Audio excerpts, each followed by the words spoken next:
Bab 2021, apakah kau berbohong padaku? Di ruang interogasi. Aku masih tidak mengerti, tanya Amilora kepada Zhao Yu. Di mana kelemahanku? Bagaimana kau tahu? Aku tidak melihatnya, kata Zhao Yu terus terang. Aku hanya berjaga-jaga. Lagi pula, kaulah satu-satunya yang selamat di pulau terpencil itu. Dan kamu bahkan memberiku sebuah USB drive yang sangat penting. Tidak, jangan berpura-pura. Amiola tidak mempercayainya. Jika kamu tidak begitu yakin, kamu tidak akan memintaku memasukkan kata sandinya. Kamu jelas-jelas menjebakku. Petik 2. Baiklah, Zhao Yu mengangkat bahu, kata sandinya memang disengaja, tapi sebelum aku pergi ke pangkalan bawah air, aku sama sekali tidak mencurigaimu. Oh, Amilora terkejut. Kenapa kau mencurigaiku lagi setelah pergi ke pangkalan bawah air? Kamu? Zhao Yu menatap Amiola dan bertanya, apakah kamu benar-benar ingin tahu sebanyak itu? Petik 2. Tentu saja, Amiola mengangguk tanpa ragu. Yah, Zhao Yu mengangkat bahu lagi. Tidak masalah jika aku memberitahumu. Sebenarnya, Miao Kun yang mengingatkanku. Dia bilang kau punya masalah. Miao Kun. Amiola terkejut lagi. Aku menyelamatkan Miao Kun dari pangkalan bawah air, tapi itu dirahasiakan dan aku tidak mengumumkannya ke publik. Petik 2. Setelah pangkalan bawah air, dia dilindungi, kata Zhao Yu jujur, lalu, ketika aku sedang berbicara dengan Miao Kun, dia mengatakan sesuatu kepadaku. Dia bilang kau hanyalah tangan kanan yang disewa oleh sufumu. Dia sama sekali tidak menyelamatkan hidupmu. Itulah mengapa aku curiga padamu. Begitu, kata Amerolaya sambil menggelengkan kepala. Miao Kun tidak mati. Itu kecelakaan. Namun, saya tidak berbohong. Meskipun saya menyelidiki Anda, karena keterbatasan waktu, saya tidak menemukan bukti yang kuat, jadi saya hanya mencurigai Anda. Zhao Yu berkata, saya tidak tahu bahwa target utama Anda adalah kantor polisi Guangzhou. Kalau tidak, aku tidak akan memberimu kesempatan untuk mengendalikan pejabat tinggi itu, Wu Chengjun. Baiklah, aku mengerti. Aku hanya punya satu pertanyaan, kata Amerolaya. Karena kamu sudah mengerti, mari kita bicarakan syarat-syaratnya. Salah. Zhao Yu melambaikan tangannya dengan tergesa-gesa. Aku di sini hari ini untuk bertemu dan bertukar kabar denganmu. Aku tidak punya niat lain. Kejahatanmu tidak ada hubungannya denganku, jadi kau tidak perlu bernegosiasi denganku, mengerti? Bang, mendengar kata-kata Zhao Yu, Li Zhenzu, yang berada di ruang pemantauan, tak kuasa menahan diri untuk tidak menggebrak meja. Niat awalnya adalah agar Zhao Yu membujuk Amiola memberinya beberapa petunjuk tentang perbendaharaan Wei Jin.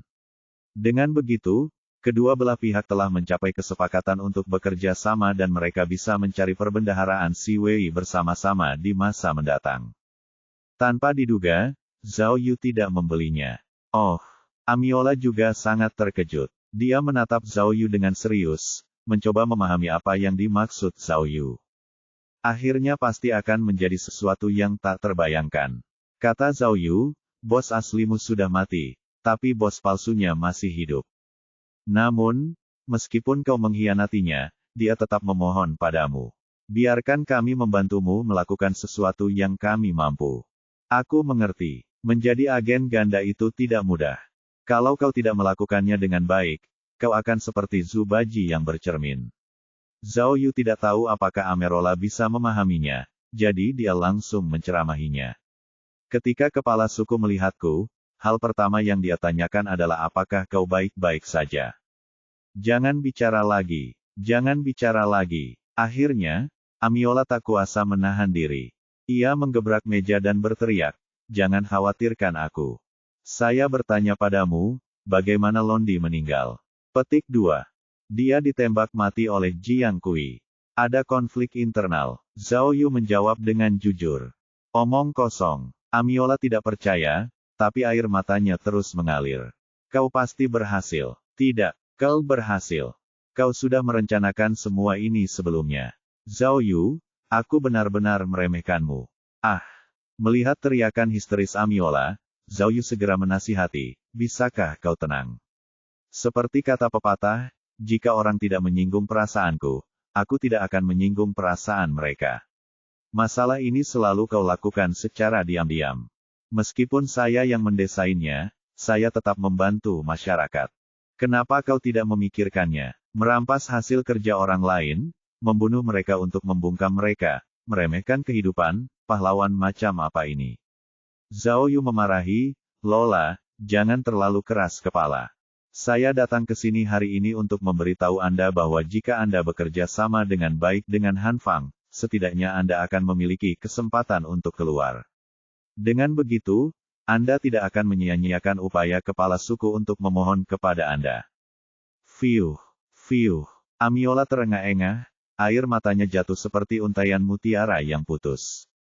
Ia berpikir lama sebelum akhirnya tenang dan berkata kepada Zhao Yu, sepertinya ada sesuatu yang belum kau ketahui. Oh, ada apa? Tanya Zhao Yu. Namun, Amiola menatap kaca satu sisi di sebelahnya dan sepertinya ada sesuatu yang tidak bisa ia katakan. Zhao Yu melihat ini dan melangkah maju. Pernahkah kau mendengar tentang, kata Amiola dengan suara yang sangat kecil, tahi lalat. Petik 2. Ah! Zhao Yu terkejut. Memang, di ruang bawah tanah rahasia itu, Jiang Kui pernah menyebutkan bahwa ia telah menempatkan seorang mata-mata di kepolisian Korea. Namun, sejauh ini, polisi belum menemukan siapa pengkhianat itu. Memikirkan hal ini, Zhao Yu segera menghampiri Amiola dan bertanya dengan suara rendah, apakah kamu tahu siapa pengkhianat itu? Baiklah, oke. Amelia mengangguk, memberi isyarat kepada Zhao Yu untuk mendekat. Ia lalu berbisik di telinga Zhao Yu, tikus itu Wu Chengjun. Ah! Zhao Yu terkejut. Dia tidak menyangka Amiola akan memberikan jawaban seperti itu. Jadi, apakah kau mengerti sekarang? Amiola terus berbisik, tidak ada gunanya menyuap seorang prajurit kecil. Tapi, kalau begitu, kenapa kau masih mengikat, katanya. Petik 2. Yang dimaksud Zhao Yu adalah dia tidak mengerti. Jika Wu Chengjun bersekongkol dengannya, mengapa Amelia masih menculiknya? Set! Amilora menyuruh Zhao Yu diam, lalu tiba-tiba mendorongnya dan berkata dengan keras, Zhao Yu, tugas yang diberikan Londi kepadaku adalah menemukan ini. Adapun apakah itu petunjuk ke brankas Si Wei, aku tidak tahu. Petik 2. Ah! Melihat perilaku Amiola yang tidak biasa, Zhao Yu tiba-tiba menyadari sesuatu. Ia melebarkan matanya dan berteriak, kau ingin menipuku. Sambil berteriak, Zhao Yu melihat ke arah kaca satu arah. Saat itu, semua polisi di balik kaca satu arah terkejut, terutama Li Zhenzu. Cara dia memandang Zhao Yu berubah 180 derajat. Aku sudah memberitahumu semua yang ingin kau ketahui. Mari kita lihat apa yang kau lakukan selanjutnya. Kata Amilora. Semoga berhasil, detektif Zhao yang hebat. Kau bohong padaku. Kata Zhao Yu, kau mencoba menabur perselisihan. Bagaimana kau bisa menjadi seperti ini? Apa kau lupa kita pernah berjuang berdampingan? Aku benar-benar ingin menyelamatkanmu. Amilora tersenyum tipis. Terserah kau mau percaya atau tidak. Kalau kau mampu, katakan saja apa yang kukatakan dengan lantang. Mata Zhao Yu melebar, dan dia ingin menamparnya. Ia tidak pernah menyangka Amiola akan menggunakan cara seperti itu untuk membalas dendam padanya. Kemudian, ketika Li Zhenzu bertanya kepadanya, tidak peduli bagaimana dia menjawab, itu akan menarik kecurigaannya.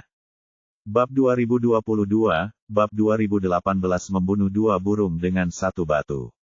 Kakak ipar, canda Dinglan pada Zhao Yu di meja makan, kamu menolak ajakan Nona Li Zhenzu, apa kamu merasa tidak nyaman? Kenapa wajahmu pucat sekali? Pada saat itu, Zhao Yu, Dinglan, Miao Kun, Li Jing, dan Xiao Hang, yang berjumlah 5 orang, sedang duduk di sebuah restoran bergaya Korea dan menikmati makan malam. Makan hanya sekadar pikiran sesaat, tapi membicarakan urusan serius adalah inti ceritanya. Di luar jendela, gerimis. Hari itu hujannya turun terus-menerus. Udara lembab, dan itu benar-benar membuat orang merasa sedikit kedinginan. Kau mengolok-olok kakak iparmu lagi, kata Zhao Yu sambil menunjuk makanan di atas meja. Nona Li ingin mentraktirku barbeque Korea.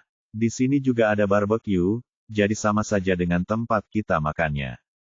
Tuan, Xiao Hang melapor kepada Miao Kun sambil berjalan masuk dari pintu kamar pribadi. Saya sudah memeriksa semuanya. Tidak ada masalah. Baiklah, Miao Kun mengangguk, lalu mengangkat gelasnya dan berkata, ayo. Untuk berterima kasih kepada Zhao Yu karena telah menyelamatkan nyawaku dan Xiao Lan, mari kita bersulang. Lihat apa yang kau katakan. Zhao Yu segera mengangkat gelasnya dan berkata dengan rendah hati, kau ayah mertuaku, dan Ding Lan adik iparku. Bukankah kau memperlakukanku seperti orang luar dengan mengatakan ini? Tapi, kita bisa bicara soal kelebihannya. Bagaimana? Ada bonusnya. Petik 2. Kau benar-benar hebat, sela Li Jing sambil tersenyum. Petugas Miao bahkan memberimu harta dan putrinya yang berharga, dan kau masih memikirkan bonusnya. Bukankah kau terlalu serakah?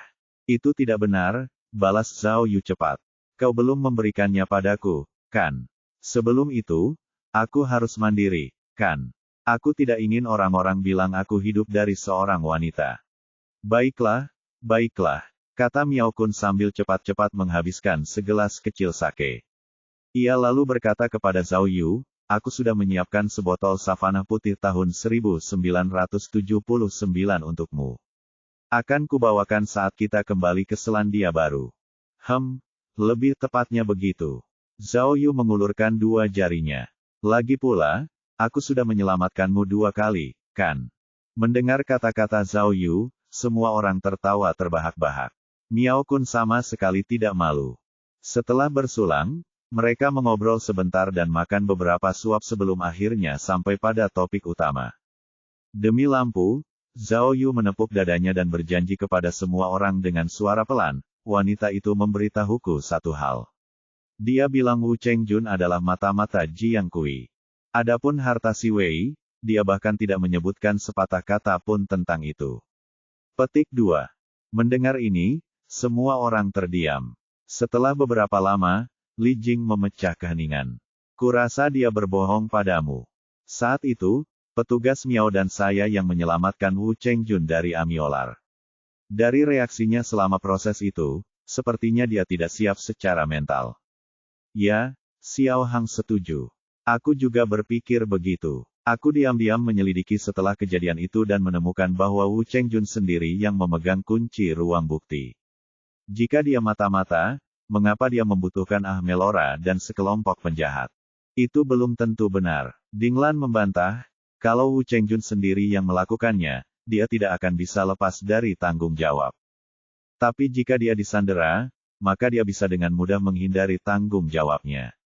Petik 2. Intinya, kata Zhao Yu, apa yang harus kulakukan sekarang? Kalian tidak melihat bagaimana Li Zhenzu menatapku hari ini.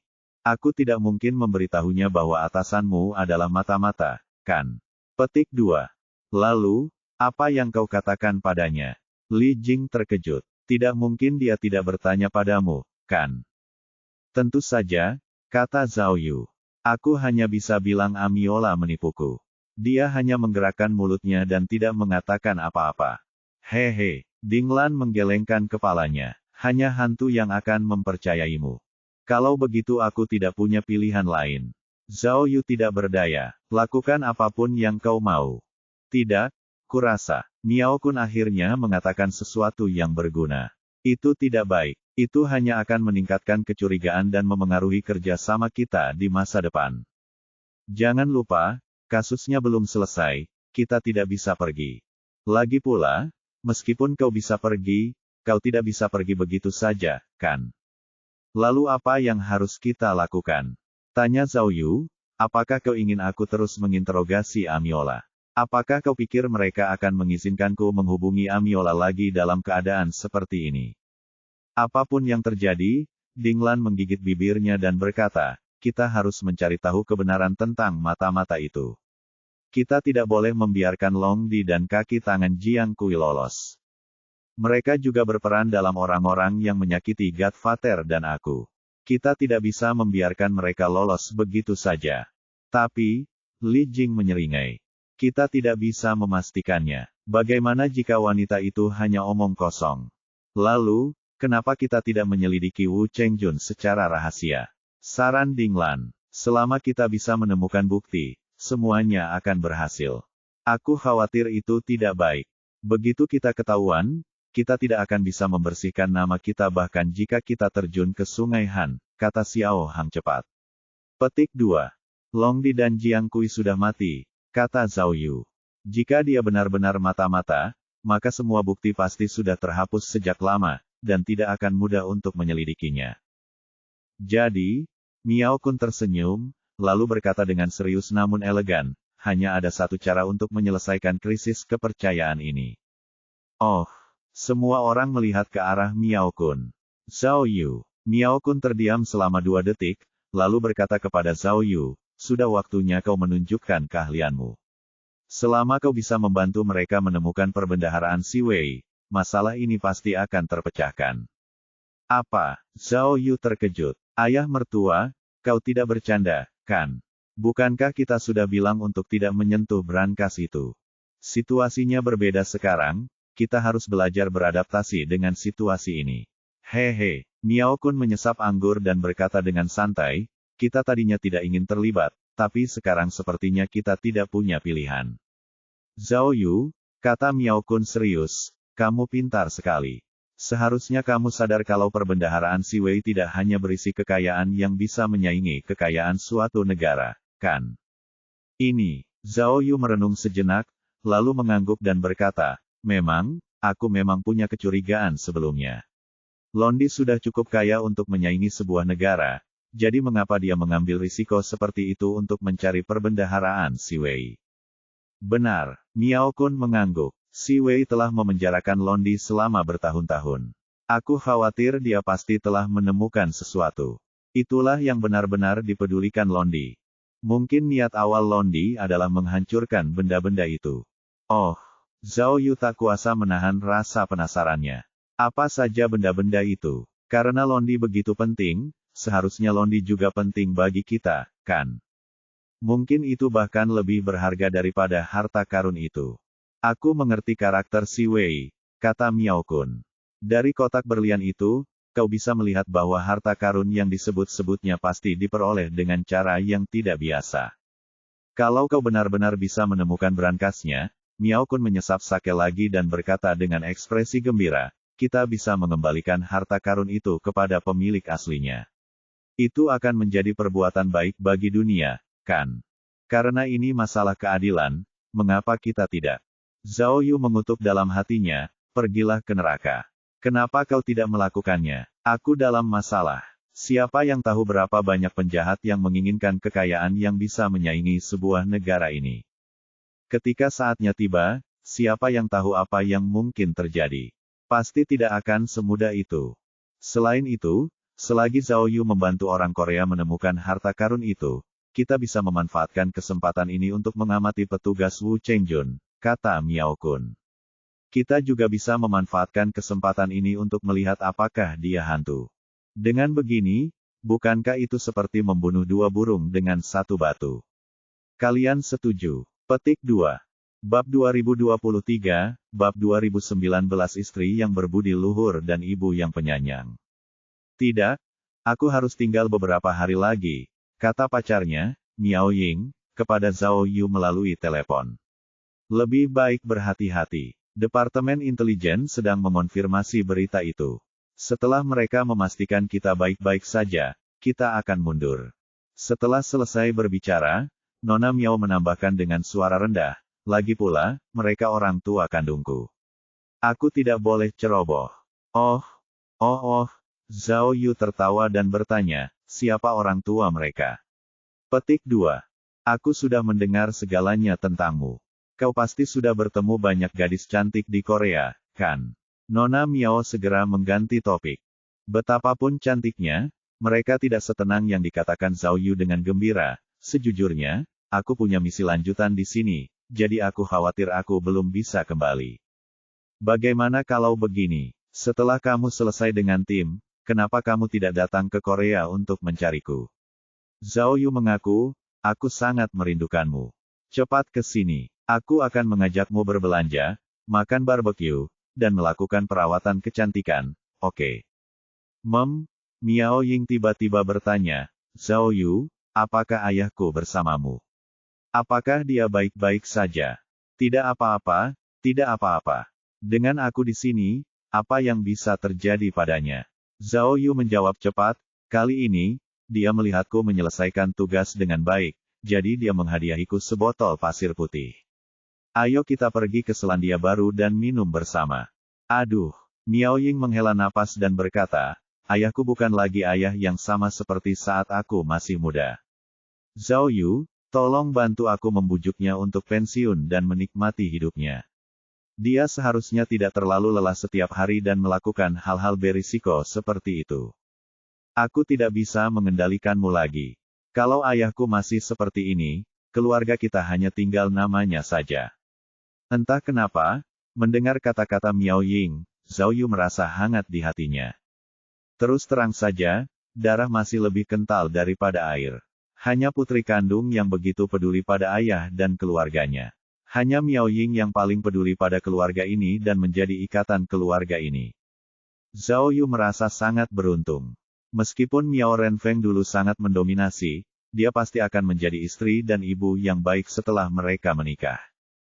Ngomong-ngomong soal istri dan ibu yang baik, Zhao Yu tiba-tiba teringat sesuatu dan segera melapor pada Nona Miao. Ngomong-ngomong, sayangku, ada sesuatu yang harus kukatakan padamu. Setelah menyelesaikan misi di Korea, karena kecelakaan kecil, saya mengadopsi seorang anak baptis. Ayah mertua saya telah mengadopsi seorang cucu baptis. Nona Miao merenung sejenak, lalu bertanya, maksudmu, ada 2 orang lagi di keluarga kita? Petik 2. Tidak, tidak, anak baptisku dan cucu baptisnya adalah orang yang sama, kan? Zhao Yu dengan cepat menjelaskan kepada Miao Ying tentang permintaan bantuan Li Bencheng.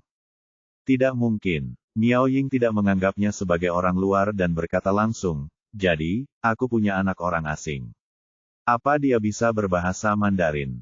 Kamu bahkan tidak bisa bahasa Korea, jadi seharusnya kamu berbicara bahasa Serbia sekarang, kan? Zhao Yu menjelaskan, tapi, aku harus membalas budi Li Bencheng. Anak itu. Tidak masalah, kata Miao Ying, ini kesempatan bagus bagi ayahku untuk memiliki cucu baptis seperti itu. Dia bisa memanfaatkan kesempatan itu untuk pensiun dan merawat anak itu. Bagaimana menurutmu? Pikiran Zhao Yu kacau selama 2 detik. Jelas, Miao Ying telah mengacaukan ritmenya, jadi dia cepat-cepat menambahkan, iya. Aku bisa membujuknya untuk segera pensiun. Dia punya terlalu banyak musuh. Jangan hanya membicarakannya. Nona Miao tiba-tiba mengganti topik. Kamu seharusnya punya musuh sebanyak ayahku. Lagi pula, tidak kurang dan tidak lebih. Zhao Yu terdiam. Kamu juga. Aku tahu kata-kataku tidak enak didengar, tapi di masa depan, jangan pertaruhkan nyawamu begitu saja. Kata Miao Ying, jangan lupa, masih banyak orang yang peduli padamu. Oh, aku tahu. Kata-kata Miao Ying menyentuh titik lemah Zhao Yu. Ia begitu tersentuh hingga hampir menangis. Aku tahu, kata Zhao Yu, terharu. Punya anak baptis saja tidak cukup. Kita masih harus punya anak laki-laki. Hehehe. Yang kau tahu hanyalah bahwa anak laki-laki, dan anak perempuan itu baik, kan? Nona Miao menegur. Ah, jangan bilang, Zhao Yu terkejut. Kamu sudah hamil. Petik 2. Pergi ke neraka. Miao Ying mengumpat, kembar. Kalian tidak bisa mempertaruhkan nyawa kalian untuk kami, mengerti?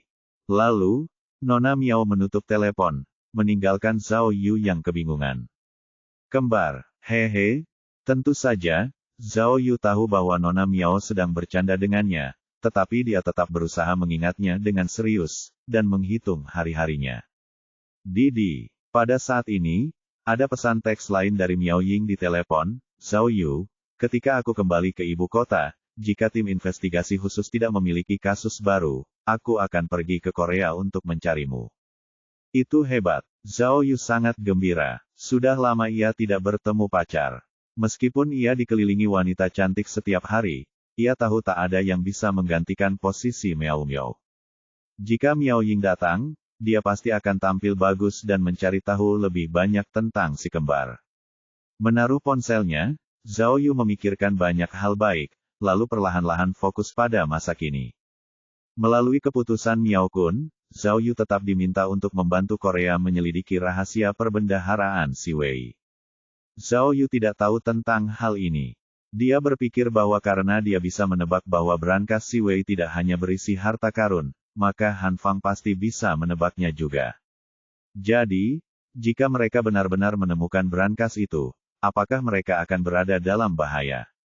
Dia bisa membayangkan bahwa hal-hal penting itu seharusnya menjadi informasi rahasia. Bisnis Londi tersebar di seluruh dunia, dan informasi ini bisa jadi berkaitan dengan urat nadi perekonomian negara manapun. Oleh karena itu, siapapun orangnya, mereka pasti ingin mengambilnya sendiri. Lagi pula, tidak ada tembok di dunia ini yang sepenuhnya kedap air. Mungkin sudah ada penjahat yang mulai merencanakan perbendaharaan. Namun, selain memiliki alasan yang sah, Zhao Yu memang memiliki rasa ingin tahu yang mendalam terhadap perbendaharaan Si Wei. Mengenai rahasia perbendaharaan, semakin misterius rahasianya, semakin penasaran Zhao Yu. Tampaknya dia hanya bisa bekerja sama dengan Li Zhenzu lagi dan mencarinya bersama.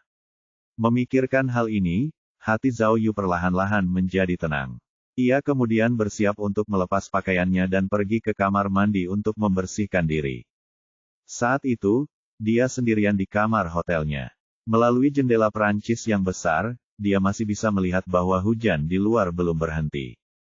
Akhirnya, tepat ketika Zhao Yu bangun dari tempat tidur, dia tiba-tiba melihat sebuah buku di meja samping tempat tidur. Buku ini adalah Mata Hitam, yang diadaptasi dari kasus nyata oleh Gu Zoichiro. Ternyata setelah dia selesai berbicara dengan Li Zhenzu hari ini, dia sebenarnya telah mengirim seseorang untuk membelikannya buku ini. Namun, buku itu dalam versi Korea. Saat membuka halaman judul buku, kita bisa melihat foto Tani Zoichiro, serta pengantar buku tersebut. Hanya dengan melihat foto Gu Zoichiro, Zhao Yu teringat apa yang terjadi di Pulau Ajaib. Saat itu, Gu Zoichiro ditembak mati oleh Si Wei tepat di depannya. Seorang penulis detektif dari satu generasi telah kehilangan nyawanya. Belakangan, Zhao Yu mendengar dari Miao Kun bahwa Gu Zoichiro bukanlah orang yang menyenangkan. Demi menulis buku yang laku, ia sering menggunakan cara-cara licik dengan segala cara. Karena itulah ia menyinggung Si Wei. Namun, jika kita melihatnya dari perspektif lain, kita juga bisa melihat betapa gigihnya Tani Zoichiro dalam karyanya sendiri. Mata Hitam. Cek-cek, Zhao Yu cemberut dan mendesah. Kasus pembunuhan Mata Hitam, yang telah menghilang selama 45 tahun, telah terjadi lagi di negara lain, dan metode serta alat peraga yang digunakan sama seperti 45 tahun yang lalu. Kalau kasus seperti itu terjadi di negaranya sendiri, pasti bakal heboh, kan? Lagi pula, para petinggi pasti akan mengirim tim investigasi khusus mereka sendiri untuk menyelidikinya. Mendesah. Zhao Yu menghela napas pelan. Sebenarnya, apa yang dikatakan Li Zhenzu memang benar. Sejak mendengar kasus itu, hati Zhao Yu terasa gatal. Sayang sekali dia sekarang punya misi baru dan tidak akan pernah mempunyai kesempatan untuk menangani kasus ini lagi. Gu Zoichiro, bagaimana kalau begini? Setelah aku menemukan berangkas Si Wei, aku akan membantumu mengungkap kebenaran di balik kasus pupil hitam itu. Kata Zhao Yu sambil melihat foto itu. Bab 2024, Bukti Apa? Keesokan harinya, pukul 10 pagi, di ruang barang bukti kantor polisi Guangzhou. Sejak kejadian itu, Wu Chengjun menjelaskan kepada Zhao Yu, kami telah menutup ruang bukti dan mulai mencari barang-barang mencurigakan satu persatu. Tapi sejauh ini, kami masih belum tahu apa yang mereka cari. Petik 2. Zhao Yu melihat ruang bukti itu 10 kali lebih besar daripada ruang bukti rata-rata, hampir seperti lapangan basket. Saat ini, tak kurang dari 50 inspektur sedang memeriksa barang bukti satu persatu. Bukankah kamu bilang Amiola tidak sendirian? Di mana yang lainnya? Tanya Zhao Yu.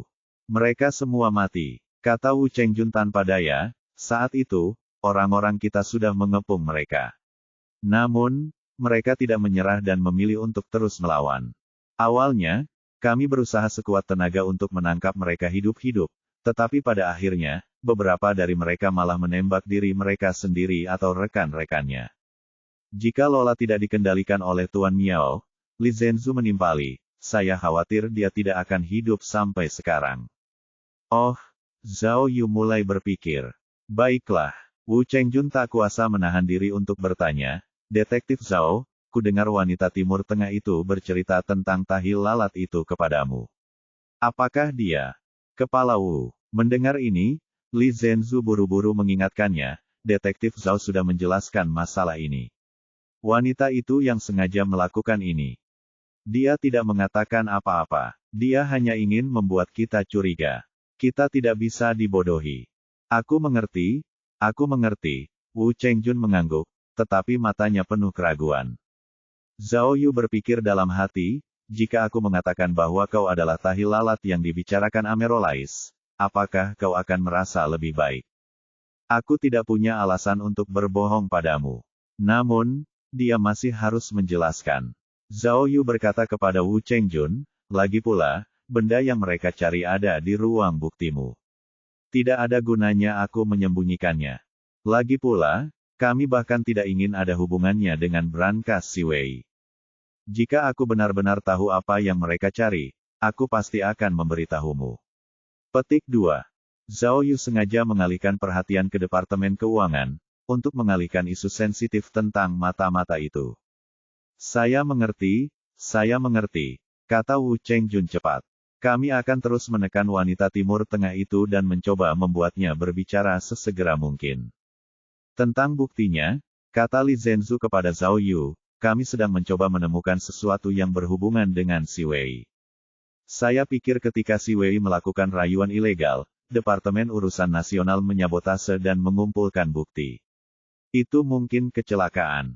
Ya, Zhao Yu menganalisis. Benda ini bukan hanya bukti penting, tapi juga tidak mencolok. Itulah kenapa kalian mengabaikannya. Wu Chengjun tiba-tiba berkata, jika aku tahu ini akan terjadi, aku akan tetap menjadi sandera. Ketika aku membantu mereka mendapatkan apa yang mereka inginkan, aku akan menjatuhkan mereka. Dengan begitu, kita akan tahu apa yang mereka cari. Zhao Yu mendengus dingin, kalau begitu kau tidak berharga. Hal pertama yang akan mereka lakukan setelah mendapatkan barang itu adalah membunuhmu. Oh, wajah Wu Chengjun tampak malu. Petugas Wu, tanya Zhao Yu, saya ingin bertanya, ruang bukti Guangzhou sangat penting. Apakah mereka hanya perlu mengendalikan Anda untuk membukanya? Ya, jawab Wu Chengjun tanpa berpikir, saya punya wewenang dan kata sandinya, dan kuncinya ada di tangan penjaga gerbang. Jadi, kalau saya mau masuk ke ruang bukti, relatif mudah. Apa isi ruang bukti ini? Zhao Yu bertanya lagi. Itu barang bukti atau barang curian yang disita setelah Departemen Urusan Nasional mengambil tindakan, kata Wu Chengjun. Karena Departemen Urusan Nasional terlibat dalam kasus-kasus besar, barang bukti di sini tidak akan sampai ke kantor polisi. Kami akan mengirim petugas khusus untuk menanganinya. Lalu, Zhao Yu bertanya, bisakah aku melihat catatan pembersihan Departemen Pertahanan Nasional? Ini, ekspresi Wu Chengjun tampak sulit.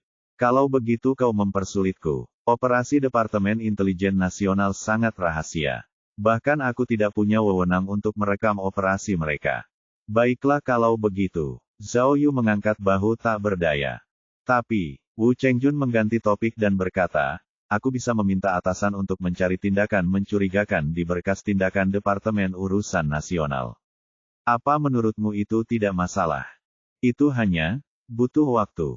Petik 2. Baiklah kalau begitu. Zhao Yu menatap Li Zhenzu dan bercanda, kalau begitu aku harus meminta Nona Zhenzu untuk mentraktirku beberapa makanan barbecue Korea lagi. Tidak masalah, kata Wu Chengjun cepat. Aku akan membayar, jika bukan karena bantuan detektif Zhao, aku khawatir hidupku yang dulu akan hilang. Saya harus bersyukur, hahaha. Mereka bertukar beberapa kata lagi, lalu Zhao Yu meninggalkan ruang bukti bersama Li Zhenzu. Detektif Zhao, Li Zhenzu buru-buru menjelaskan ketika mereka tiba di koridor, Departemen Urusan Nasional terlibat dalam kasus-kasus penting, dan kasus-kasus ini tidak akan bocor apapun yang terjadi. Saya mengerti, kata Zhao Yu. Kalau begitu biarkan mereka menyelidikinya. Dia terutama mencari kasus-kasus dalam beberapa tahun terakhir yang lebih sesuai dengan gaya si Wei. Si Wei dan Londi adalah tipe orang yang sangat menghargai diri sendiri, selalu melihat ke atas, dan meremehkan rakyat jelata. Gaya kriminal mereka jelas merupakan tipe yang berhati-hati dan berani.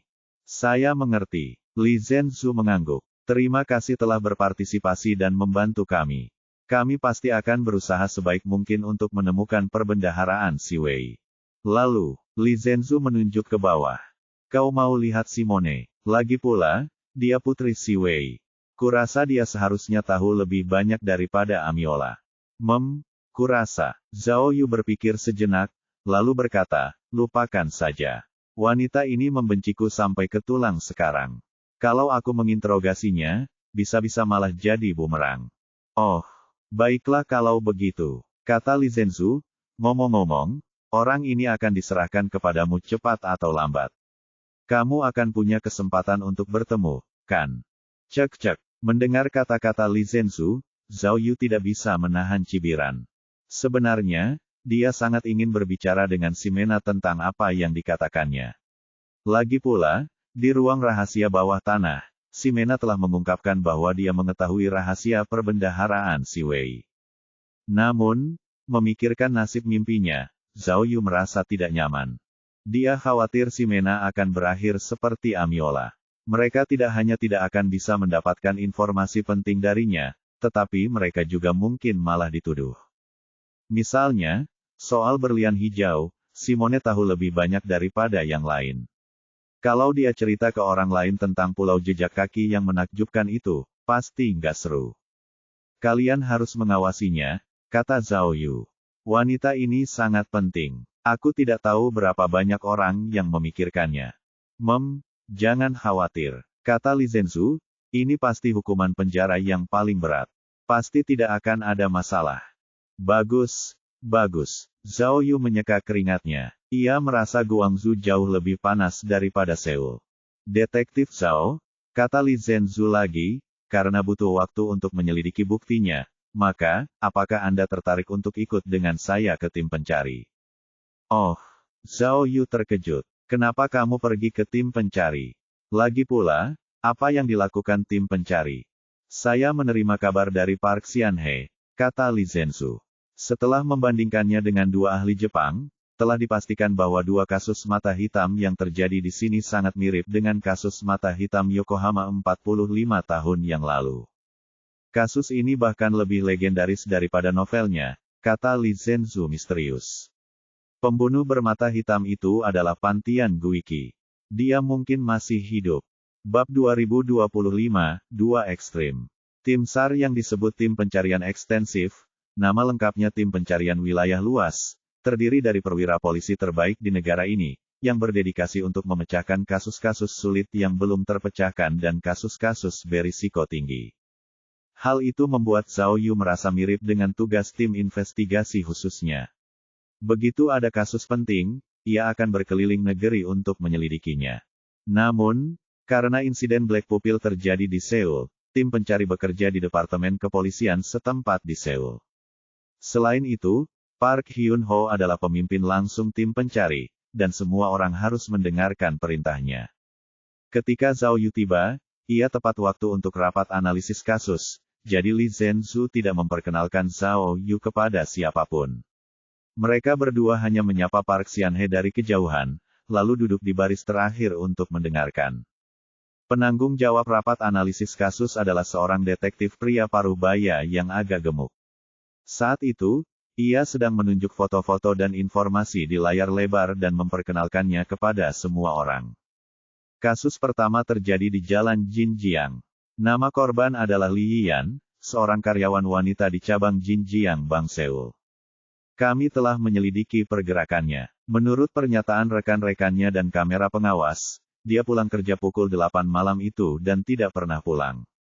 Keesokan harinya, jasadnya ditemukan di bangku di Taman Jinjiang.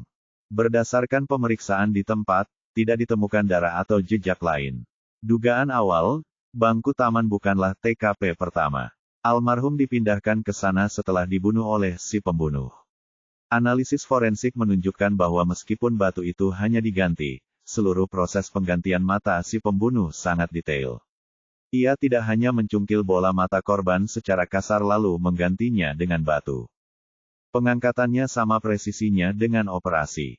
Seluruh proses tidak merusak struktur lain di mata. Lalu, Park Hyun-ho tak kuasa menahan diri untuk bertanya, mana bola matanya? Apa kau curiga bola mata korban telah direnggut seluruhnya oleh si pembunuh dan disimpan? Apa yang ingin dia lakukan? Sebuah kenang-kenangan.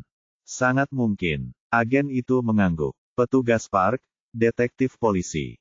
Pada saat ini, seorang pria berjas yang duduk di sebelah Park Hyun-ho tiba-tiba berdiri dan berkata dalam bahasa Korea yang kurang lancar, menurut informasi kami, setelah Hiroshi Pouta melompat dari tebing, polisi menggeledah kediamannya.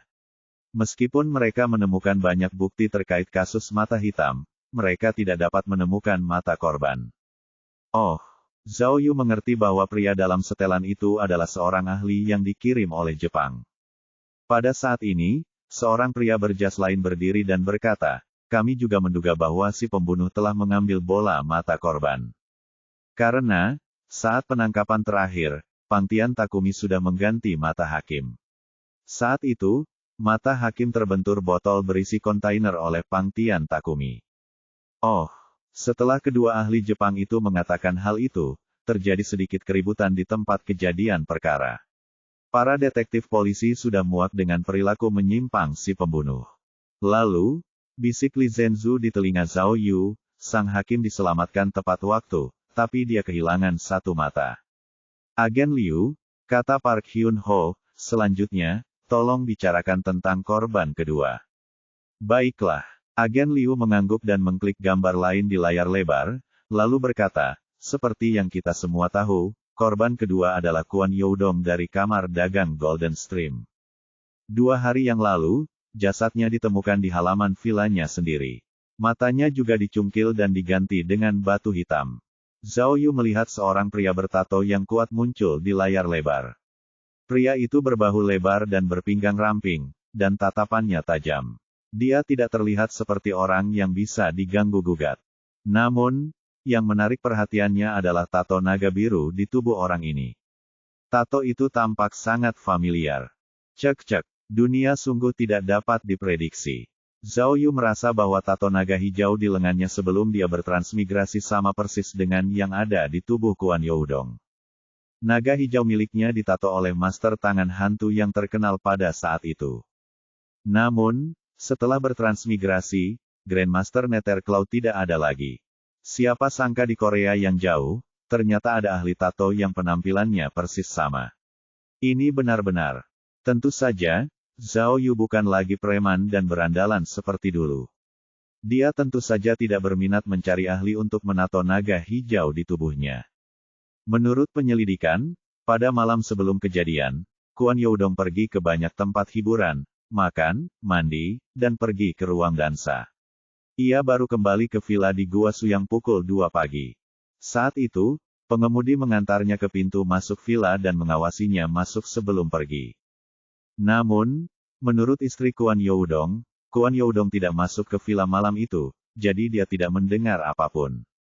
Di masa lalu, Kwon Youdong sering tidak pulang ke rumah, jadi istrinya tidak terlalu memperhatikannya.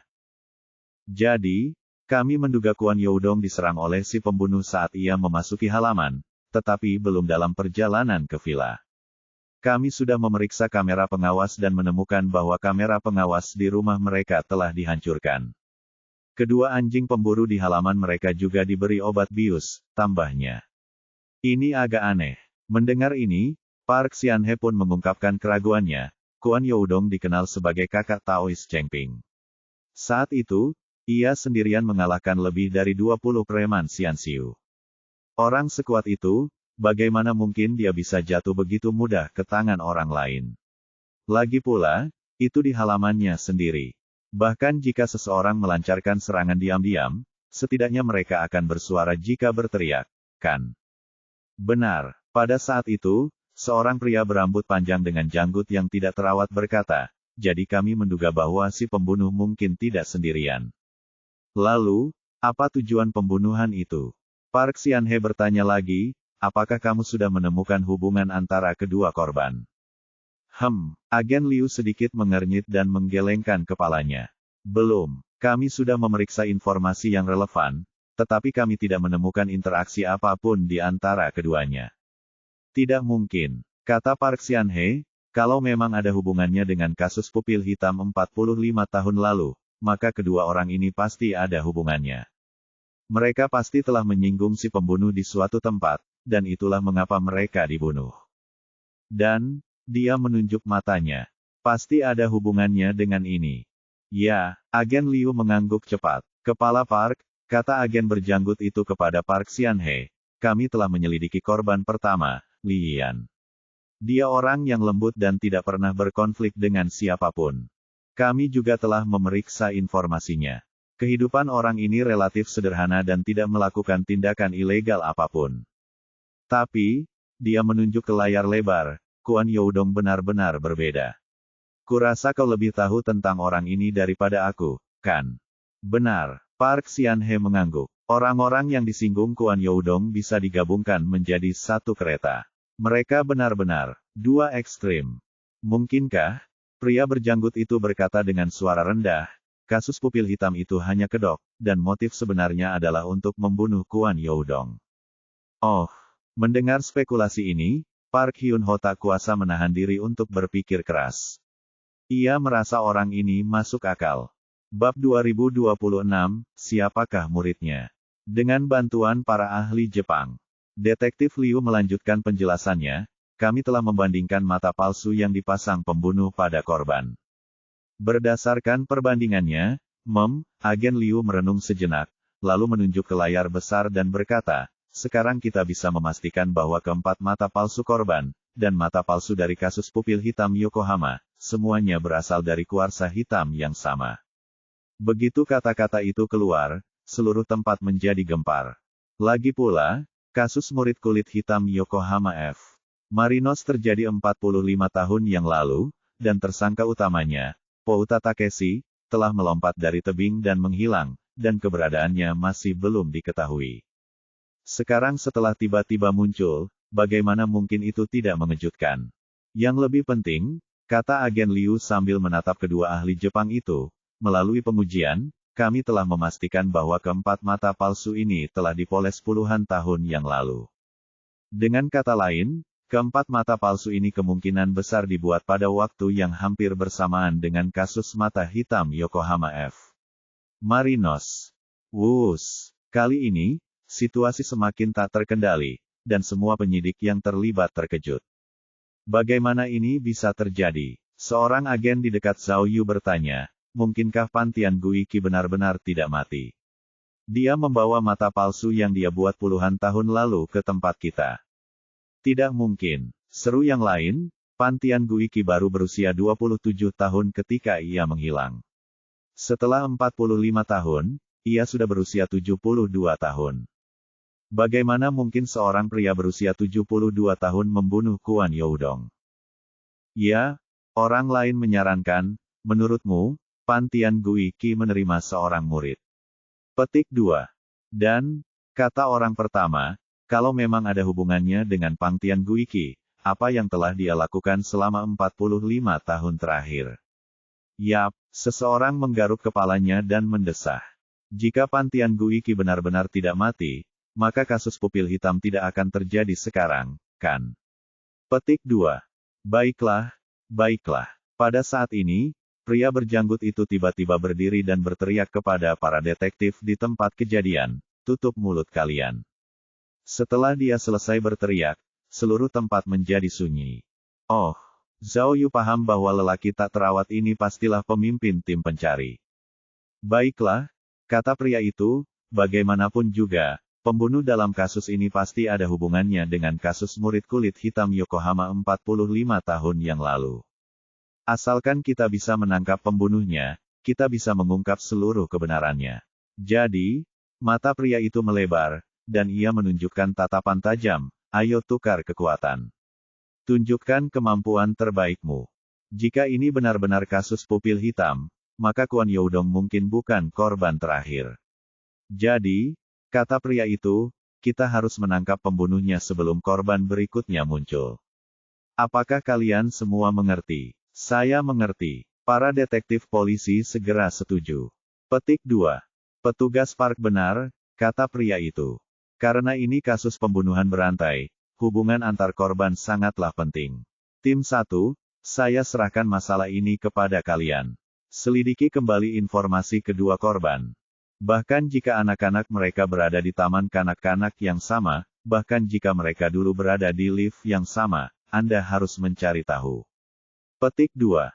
Ya, seorang agen berjanji. Li Yan bekerja di bank, Detektif Liu mengingatkan. Periksa apakah kamar dagang Golden Stream atau Kuan Youdong pernah menyimpan uang atau berinvestasi di bank mereka.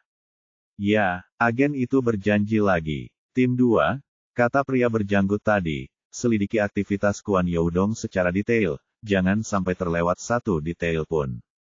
Pembunuhnya pasti berusaha keras untuk menjatuhkannya. Untuk melihat apakah ada orang mencurigakan yang diam-diam mengamati Kuan Youdong. Ya, tim agen lainnya mengangguk setuju. Baiklah, tidak perlu bicara lagi. Kalian bisa lihat betapa seriusnya kasus ini. Ia menatap para ahli Jepang dan berkata, ayo kita mulai bekerja sekarang. Setelah itu, rapat analisis kasus berakhir.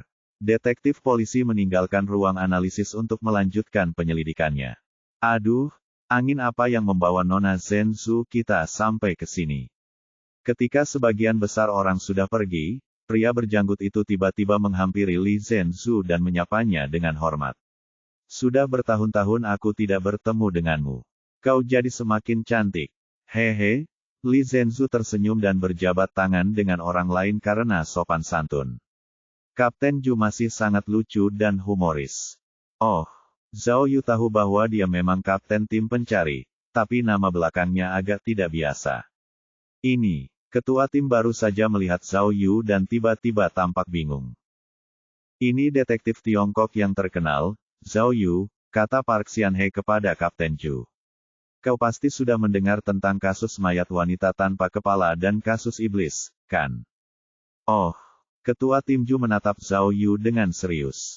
Matanya melebar, tetapi tatapannya mengkhianatinya. Jelas, dia belum pernah mendengar nama Zhao Yu, tapi dia harus berpura-pura pernah mendengarnya, yang membuatnya tampak agak canggung. Halo, tidak ada yang menjawab, tetapi teriakan seorang wanita terdengar dari samping. Wanita itu berbicara bahasa Jepang, jadi Zhao Yu dan yang lainnya tidak mengerti. Zhao Yu, kamu benar-benar Zhao Yu. Detik berikutnya, wanita itu berlari ke arah Zhao Yu dengan penuh semangat dan berkata dalam bahasa Mandarin yang kaku, aku tidak menyangka akan melihatmu di sini. Apa? Petik 2. Zhao Yu terkejut. Ia berbalik dan melihat seorang gadis mungil nan cantik. Ia mengenakan overall dan tampak tidak pada tempatnya. Tapi, Zhao Yu mencoba mengingat, tapi dia sama sekali tidak mengenal orang ini. Kejutan sekali, seru wanita itu dengan gembira. Detektif Zhao Yu, yang memecahkan 5 kasus besar yang belum terpecahkan, aku selalu ingin mewawancaraimu. Ada rumor di luar sana bahwa Anda memecahkan kasus dugaan anak Goman di Mahasaya. Apakah informasi ini akurat? Ini, Zhao Yu dan Li Zenzu saling memandang. Kemarilah. Lalu, gadis kecil itu mendekati Zhao Yu dan memegang lengannya. Ia bahkan mengeluarkan ponselnya dan bersuah foto. Hei, Masako. Akhirnya, salah satu pakar Jepang tidak dapat menahannya lagi dan segera melangkah maju untuk menghentikannya. Kau terlalu kasar, singkirkan ponselmu. Petik 2. Maaf. Pakar Jepang lainnya dengan cepat dan sopan memperkenalkannya, ini pakar tim kami, Nona Masako Yangshan. Selama bertahun-tahun, beliau telah meneliti kasus mata hitam Yokohama F. Marinos dan telah menulis banyak artikel yang berwawasan. Beliau memiliki nilai investigasi yang tinggi. Halo semuanya, saya Masako Yangshan. Senang bertemu kalian. Wanita itu segera membungkuk kepada kerumunan dan berkata, saya seorang penulis lepas, jadi saya tahu lebih banyak tentang kasus pupil hitam dan Pangtian Guiki. Saya harap saya bisa membantu semua orang. Petik 2. Oh, Zhao Yu merenung dalam hatinya, jadi gadis ini juga seorang ahli.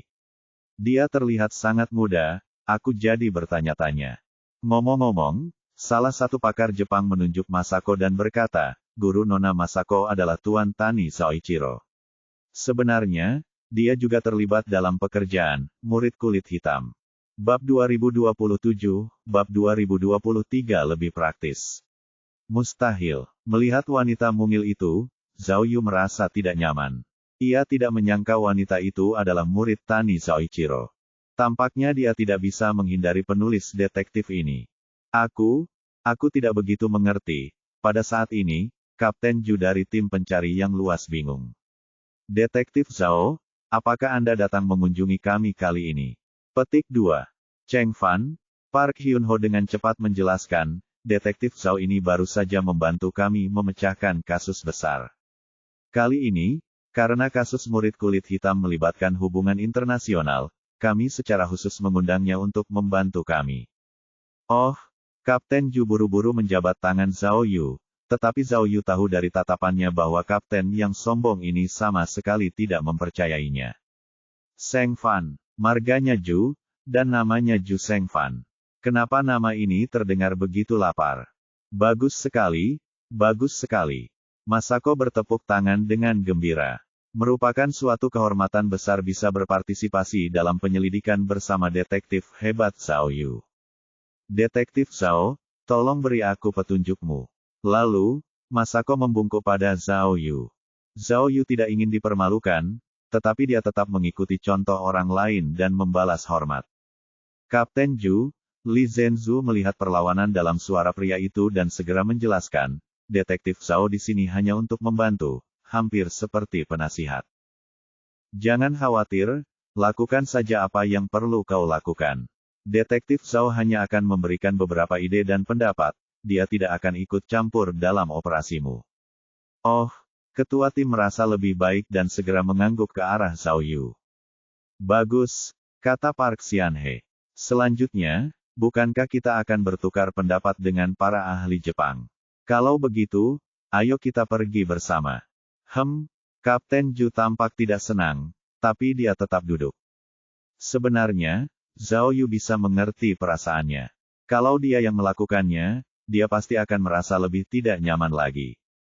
Dia baru saja menyelidiki kasus pembunuhan berantai. Bukan hanya para ahli Jepang yang datang, tetapi sekarang juga ada detektif Tiongkok yang tidak terkait. Ditambah lagi campur tangan para pemimpin, hal itu pasti membuatnya sangat tidak nyaman.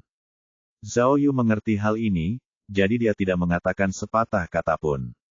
Kalau begitu, mari kita mulai dari awal. Masako mengeluarkan buku catatannya dan berkata, tentu saja, jika kita mulai dari awal, itu pasti tentang kasus kematian ayah Hiroshi Pouta, yang juga Hiroshi Pouta.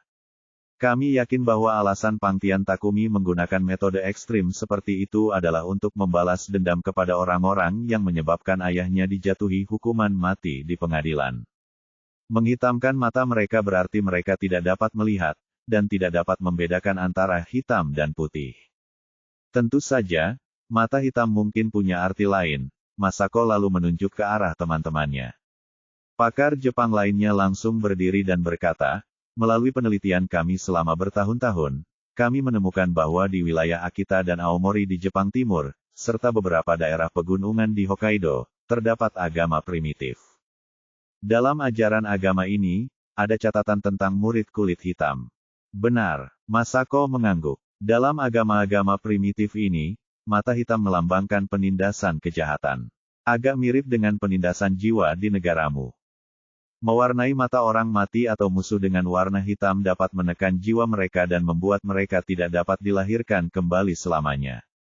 Cek. Zhao Yu tidak menyangka akan ada begitu banyak hal dalam sejarah Black Pupil. Kami telah menyelidiki sejarah keluarga Hiroshi Pouta, kata pakar lainnya. Nenek moyang mereka memang pindah dari Jepang bagian timur. Di rumahnya, kami juga menemukan beberapa peninggalan dan buku-buku yang memuja agama primitif. Jadi, kata Masako, kasus pupil hitam itu bukan legenda barat, tapi ada hubungannya dengan roh jahat. Intinya, ini murni balas dendam. Apakah ada prasyarat? Li Zhenzu tiba-tiba menyela dan bertanya, prasyaratnya adalah ayahku tidak bersalah. Tapi kalau ayahnya benar-benar dianiaya, mengapa kita belum menemukan pembunuh sebenarnya setelah bertahun-tahun? Petik 2. Keluarga Hirata punya toko daging, kata Masako. 2 mayat terpotong-potong muncul di toko daging mereka. Hiroshi tidak bisa lepas dari tanggung jawab. Kemudian, sebelum Hiroshi Pangtian dieksekusi, dan setelah kasus murid kulit hitam terjadi, Balai Pencarian kami mengirimkan lebih dari 10 tim investigasi khusus. 5 tahun yang lalu, masih ada satuan tugas khusus yang menyelidiki kasus itu. Tapi, kata Masako dengan menyesal, karena mayatnya terpotong-potong, buktinya terlalu sedikit, dan kami tidak dapat menemukan tersangka lain pada akhirnya. Namun, alat yang digunakan untuk memotong-motong mayat itu semuanya berasal dari toko daging keluarga Pangtian, dan semuanya memiliki sidik jari Pangtian Shou. Selain itu, Pangtian Shou tidak memiliki alibi yang jelas, jadi dia menjadi satu-satunya tersangka dalam kasus itu. Dan dia tersangka utama. Untuk bisa masuk ke toko daging dan mengenal alat-alatnya, kata detektif Liu tiba-tiba. Pernahkah kau berpikir bahwa jika bukan karena Hiroshi patah, pembunuhnya pasti orang yang mengenal toko daging itu? Aku mengerti maksudmu, Masako berkata dengan sopan, kau curiga kalau pembunuh sebenarnya adalah Pouta Takumi sendiri, kan? Petik 2. Ya, itu yang kupikirkan, kata detektif Liu. Pangtian Guiki adalah pembunuh kasus mayat yang terpotong-potong, jadi dia tahu ayahnya tidak bersalah. Lalu, karena ayahku dijatuhi hukuman mati, dia melampiaskan amarahnya pada orang lain dan melakukan kasus mata lebam. Jangan bicara omong kosong. Kapten Ju tiba-tiba menggerutu, jika Pangtian Guiki adalah pembunuh kedua gadis itu, lalu jika dia benar-benar ingin menyelamatkan ayahnya, seharusnya dia mengakuinya saja. Tapi, Agen Liu jelas tidak yakin, itu mungkin, kan? Pangtian Gui sangat marah sampai tidak berani berdiri, sampai ayahnya meninggal karena dia, jadi dia menjadi lebih kejam lagi. Tidak, kata Masako, kami telah menyelidiki pergerakan Pouta Takumi. Ketika kasus mutilasi itu terjadi, dia punya alibi yang cukup dan masih sekolah. Itu sekolah asrama, sangat jauh dari Yokohama. Dia tidak ada hubungannya dengan kasus mayat yang terpotong-potong itu. Tapi, yang anehnya, kata Masako, sejak Toshiki Wada dijatuhi hukuman mati, tidak ada kasus mutilasi serupa di Yokohama. Kasus mutilasi itu bukan kasus pembunuhan berantai. Kapten Ju tiba-tiba berdiri dan berkata, seharusnya hanya satu kasus. Entah apa yang kau pikirkan, tapi kasus murid kulit hitam baru dan penjahat baru itu ada di depan matamu. Daripada belajar sejarah di sini, lebih baik melakukan sesuatu yang lebih praktis. Setelah itu, Kapten Ju melirik ponselnya, lalu berkata kepada Park Sian-hye dan Lee Pearl, petugas, saya harus pergi ke tempat kejadian sekarang. Biarkan agen Liu terus berbicara denganmu. Petik 2. Ini, meskipun Kapten Ju adalah bawahannya, Park Sian-hye tidak berani bicara banyak dan langsung menyetujui kepergian Kapten Ju. Melihat Kapten Ju pergi terburu-buru, Zhao Yu dan Li Zhenzu saling berpandangan. Zhao Yu merasa Kapten Ju mungkin baru saja menerima kabar, jadi dia pergi terburu-buru. Dari sini, dapat dilihat bahwa pihak lain tidak berniat membagikan petunjuk tersebut kepada orang lain. Baiklah, Inspektur Liu segera mengambil alih perannya dan berkata kepada Masako, saya tidak seperti dia. Saya suka belajar sejarah. Saya ingin bertanya, siapakah kedua korban dalam kasus mayat yang terpotong-potong itu? 2 gadis di bawah usia 10 tahun, Masako tidak terpengaruh oleh kata-kata Kapten Ju dan melanjutkan, mereka adalah tetangga yang tinggal di dekat rumah Hiroshi. Dalam perjalanan pulang sekolah, mereka akan melewati toko daging keluarga mereka, dan mereka kenal Toshiki Hiroshi. Kalau begitu sudah diputuskan, kata Inspektur Liu, menurut pendapatku, jika Pangtian Shou bukan pembunuh yang sebenarnya mungkin tetangganya. Seseorang sering pergi ke toko daging keluarganya, jadi dia kenal dengan toko itu dan kedua gadis itu, kata detektif Liu sambil melambaikan tangan dan kakinya. Orang ini menghitung waktu, memancing kedua gadis itu ke toko daging, lalu melakukan kejahatannya. Bab 2028, Janda di Villa 1. Di Jalan Raya Seoul, Li Zhenzu sedang mengantar Zhao Yu dengan mobil polisi.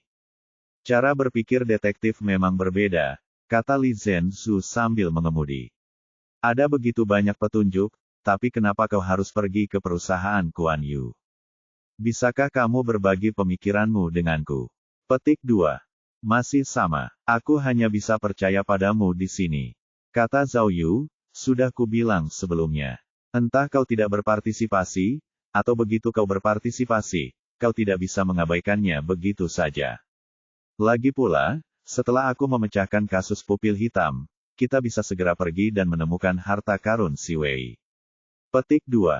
Tidak heran mereka bilang kau detektif gila, Li Zhenzu cemberut dan bertanya, karena kau percaya padaku, bisakah kau memberitahuku apa yang kau lakukan di perusahaan Kuan Yu? Tahukah kamu bahwa rumah Kuan Youdong bukanlah tempat yang bisa dimasuki sembarang orang? Jika diperlukan, saya dapat mengajukan surat perintah penggeledahan kelas 1. Tidak perlu, kata Zhao Yu, aku hanya akan melihat pemandangannya saja. Oh, Li Zhenzu tiba-tiba menyadari. Apakah kamu pikir kamu melewatkan sesuatu? Petik 2. Kamera pengawasnya hancur, anjing-anjingnya pingsan, dan mereka berada di rumah orang lain, kata Zhao Yu. Jika aku pembunuhnya, aku tidak akan pernah memulai dari tempat berbahaya seperti itu. Coba pikirkan, kata Zhao Yu, sebelum pulang, Kuan Youdong pergi ke banyak tempat. Kenapa dia harus melakukannya di rumah? Mungkin, kata Li Zhenzu. Di tempat lain, Kuan Youdong selalu membawa pengawal atau pengikutnya. Tentu saja, saya belum melihat informasi spesifiknya. Atau, kata Zhao Yu, pembunuhnya tidak ingin membuat siapapun khawatir. Jika kita bergerak lebih awal, anak buah Kuan Youdong pasti akan mengetahuinya, dan mengubah pandangannya akan memakan waktu lama. Ya, Li Zhenzu merenung serius, rumah Kuan Youdong mungkin tampak berbahaya, tetapi sebenarnya itu tempat teraman. Sopirnya sudah pergi, dan keluarganya tidak tahu dia kembali, jadi ini saat yang tepat untuk bertindak. Itulah sebabnya, Zhao Yu merentangkan tangannya, aku ingin pergi ke tempat kejadian untuk melihat. Tempat yang sangat penting, kata Li Zhenzu sambil cemberut. Kapten Ju dan yang lainnya seharusnya sudah memeriksanya dengan saksama, kan? Apa perlu aku menghubunginya dan bertanya? Atau, haruskah kita memintanya mengirimkan informasi investigasi? Jangan, Zhao Yu menggelengkan kepalanya. Tidakkah kau lihat Kapten Ju sudah memperlakukanku seperti musuh? Tidak peduli berapa kali mereka memeriksa, aku harus pergi ke TKP untuk melihatnya. Oh, begitu, Li Zhenzu tertawa. Zhao Yu, katakan padaku dengan jujur, apakah menurutmu Kapten Ju dan yang lainnya melewatkan petunjuk penting? Mungkinkah kunci untuk memecahkan kasus murid kulit hitam ada di rumah Kuan Youdong? Tolong, Kak. Zhao Yu mengerutkan kening. Meskipun aku detektif terkenal, seorang detektif tetap harus melihat TKP terlebih dahulu. Kami baru saja mulai menyelidiki kasus ini, jangan terlalu memikirkanku, oke? Petik 2. 25 menit kemudian, mobil tiba di Villa Kuan Youdong di Gua Suyang. Ketika mobil berhenti di depan villa, Zhao Yu melihat sudah ada banyak petugas polisi di sana untuk menjaga ketertiban. Ini, pakai ini. Li Zhenzu mengeluarkan kartu identitas dari tasnya, lalu berkata, kamu tidak bisa bahasa Korea. Setelah masuk, usahakan jangan sampai mereka tahu kalau kamu bukan orang Korea. Adapun alasannya, kamu harus tahu. Dimengerti. Sambil memasang ID-nya, Zhao Yu melirik bilah perangkat di otaknya. Masih ada lebih dari 70 penerjemah simultan yang tersisa, yang cukup untuk digunakannya selama beberapa hari. Ketika keduanya keluar dari mobil, polisi yang berjaga di pintu tidak mengenali mereka, tetapi ia tidak berani menghentikan mereka ketika melihat kartu identitas di dada mereka. Namun, ketika Zhao Yu memasuki villa, dia terkejut melihat pemandangan mengejutkan yang belum pernah dia lihat sebelumnya. Halaman Villa Kuan Youdong ditutup, dan lebih dari selusin petugas polisi dan ilmuwan forensik sedang bekerja. Di sisi villa, ada lebih dari 30 orang berjas hitam dan berkacamata hitam. Orang-orang ini tidak mudah dihadapi. Mereka berbadan besar dan bertato di leher. Zhao Yu tahu bahwa orang-orang ini mungkin berasal dari dunia seni bela diri. Tentu saja, orang-orang Jianghu ini memiliki pekerjaan formal, yaitu menjadi staf kamar dagang Golden Stream. Wow, Zhao Yu berbisik kepada Li Zhenzu, ini pemandangan yang spektakuler. Tidak apa-apa, jelas Li Zhenzu. Ini semua fenomena normal. Kuan Youdong sudah meninggal, jadi orang-orang di kamar dagang pasti akan meningkatkan kewaspadaan mereka. Petugas Li, kenapa Anda di sini? Begitu dia selesai berbicara, seorang pria berambut putih keluar dari ruang polisi dan menyapanya. Zhao Yu pernah melihat orang ini saat rapat analisis sebelumnya. Dia seharusnya menjadi ketua tim di bawah tim pencari, dan bertanggung jawab utama atas kasus Kuan Youdong. Oh, tidak apa-apa. Aku hanya datang untuk melihat-lihat, kata Li Zhenzu. Apakah kamu menemukan sesuatu? Ketua tim Li bertanya. Ketua tim Li pertama-tama menatap Zhao Yu, lalu berkata dengan malu, sejauh ini, belum ada temuan penting. Kuan Youdong meninggal di area berlantai ubin, yang sulit untuk meninggalkan jejak kaki. Bisakah kamu? Zhao Yu tidak bisa menahan diri untuk tidak menyela, membuktikan bahwa ini adalah tempat kejadian pembunuhan pertama. Petik 2. Ini, ketua tim Li menatap Zhao Yu lagi, jelas tidak mengetahui identitas Zhao Yu. Tidak masalah, kata Li Zhenzu. Ini konsultan senior yang akan membantu penyelidikan kasus ini. Anda bisa menjawab pertanyaannya. Oh, baiklah. Meskipun ketua tim Li curiga, dia tetap memberikan jawabannya. Sejujurnya, TKP-nya agak aneh. Menurut pemeriksaan awal para saksi, tidak ada jejak darah atau bekas tarikan yang jelas. Jadi, kami tidak yakin apakah ini TKP pertama. Li Zhenzu terkejut. Bagaimana ini bisa terjadi? Li Zhenzu menatap Zhao Yu, tetapi dia tidak mengatakan sepatah kata pun. Dia tampak sedang memikirkan sesuatu. Petugas Li, pada saat ini, ketua tim Li berkata kepada Li Zhenzu lagi, bisakah Anda membantu kami sedikit? Oh, Li Zhenzu terkejut lagi. Bantuan apa? Kau lihat, ketua tim Li menunjuk ke arah pria berbaju hitam di kejauhan. Kita hampir selesai menyelidiki TKP. Menurut ketua tim Ju, kita perlu menggeledah seluruh villa, tapi... Oh, Li Zhenzu melirik pria berbaju hitam di kejauhan. Apa, mereka tidak mengizinkanmu masuk ke villa? Ya, jelas ketua tim Li, meskipun istri Kuan Youdong mengatakan bahwa Kuan Youdong tidak memasuki villa malam itu, menurut aturan, kami tetap harus melakukan penyelidikan. Tentu saja, kata Li Zhenzu. Jika halaman bukan tempat kejadian perkara pertama, maka villa itu harus digeledah. Baiklah, Li Zhenzu mengeluarkan ponselnya. Aku akan membantumu menghubungi. Bagus sekali, bagus sekali. Terima kasih, ini. Saat ketua tim Li mengungkapkan rasa terima kasihnya, ia melihat Zhao Yu memasuki garis polisi dan berbaring di garis putih bersama kematian Kuan Youdong, berpura-pura menjadi orang mati. Hal ini langsung membuat para detektif polisi berteriak kaget. Setelah Li Zhenzu melihatnya, dia menjulurkan lidahnya tanpa sadar dan merasakan bulu kuduk meremang di sekujur tubuhnya. Saat itu, mereka mendengar keributan di pintu masuk villa. Mereka berbalik dan melihat Kapten Ju memimpin sekelompok orang ke halaman dan langsung menuju villa. Pada saat yang sama, dia berteriak keras, "Hei, Su Meina, di mana kau sembunyikan pengemudinya? Cepat serahkan boneka manusia itu." Bab 2029, Janda di Villa 2. Zhao Yu terbaring di tengah garis putih kematian Kuan Youdong, merasakan sesuatu dengan hatinya. Dia tahu bahwa tindakannya pasti akan mengundang kritik dari agen tim pencarian ekstensif. Namun, dia tidak menyangka bahwa sebelum dia bisa menarik perhatian semua orang, ada kekacauan baru di villa itu. Kapten Ju yang tak bercukur dan tak terawat tiba-tiba datang ke pintu villa dengan wajah penuh amarah. Ia menunjuk ke dalam dan berteriak, "Su Meina, aku tahu kamu di dalam. Cepat keluar." Saat berbicara, dia hendak bergegas masuk ke villa, tetapi dihentikan oleh pasukan berbaju hitam yang berjaga di sana. "Hei, Kapten Ju," seorang pria berbaju hitam dengan kuncir kuda menghentikan Kapten Ju dan berkata, "Kenapa kau begitu marah? Siapa yang memprovokasimu lagi? Pergi sana." Tanpa diduga, ketua tim yang pemarah itu malah menghampiri dan menamparkan orang ini. Dia berteriak, "Kamu tidak berhak bicara di sini. Enyahlah." Hah, Petik 2. Meskipun tamparan ini tidak terlalu keras, tetap saja tamparan di wajah. Para pria berbaju hitam langsung cemas dan semua berkumpul. Mereka semua mengangkat kepala tinggi-tinggi, memperlihatkan ekspresi garang. Apa yang kau lakukan? Apa yang kau lakukan? Anak buah Kapten Ju juga tidak mudah dihadapi. Mereka langsung menyerbu dan mulai mendorong para pria berbaju hitam itu, sambil berteriak, kalian mau masuk penjara.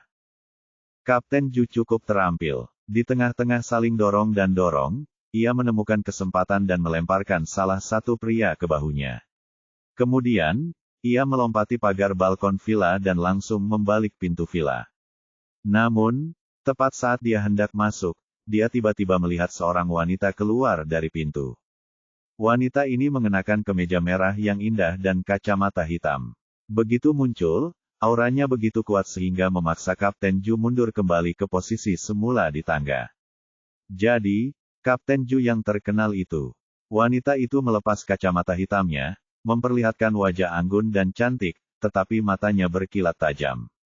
Kenapa? Tanyanya. Apa kau mencoba menindas janda sepertiku? Ketua tim Ju akhirnya tersadar. Ia menyeringai dan berkata, Sumeina, pakaianmu sangat mencolok. Kau sepertinya tidak menganggap dirimu seorang janda, kan? Aku sudah terbiasa dengan itu. Sumeina bahkan tidak mengangkat kelopak matanya saat dia menunjuk ke meja merahnya. Aku tidak bisa terbiasa dengan warna lain. Petik 2.